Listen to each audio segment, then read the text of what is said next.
Добар ден, драги ученици! Ова видео е наменето за учениците од второ одделение. Предмет математика. Наставна единица делењето како групирање и знакот делење. За овој час секако потребно ви е да припремите прибор за пишување, односно моливче и тетрадка. Ученици, ова е Петар. Петар има 8 години и многу сака да јаде јаболка. Тој ги сака јаболката, бидејќи јаболката се богати со витамини и му даваат енергија. Ана и Марко се другари на Петар. Петар има 6 јаболка и сака да ги сподели со своите другарчиња. Петар не знае како да ги подели јаболката. Ајде да му помогнеме. Петар сака делењето да биде фер, секој дете да добие еднаков број на јаболка, па затоа започна да ги дели на следниот начин. Едно јаболко за себе, едно јаболко за Ана и едно јаболко за Марко. Потоа продолжи со делењето. Уште едно јаболко за себе, едно јаболко на Ана и едно јаболко за Марко. На крајот Петар ги подели сите јаболка. Секој дете доби по 2 јаболка.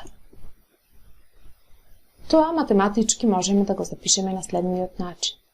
6 поделено со 3 е еднакво на 2. Или 6 делено со 3 е еднакво на 2. Операцијата делење значи разделување на еднакви групи.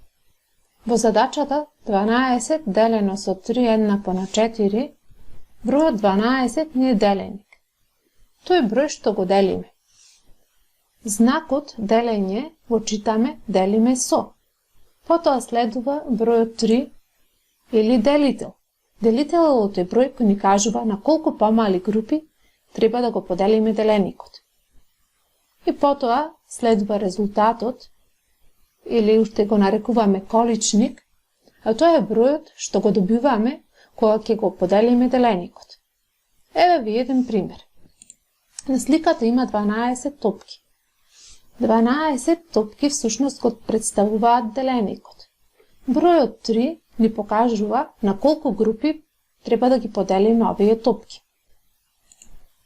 Топките сега ги поделивме на 3 групи. Во секоја група има по 4 топки. Тоа ќе го запишеме како 12 делено со 3 е еднакво на 4.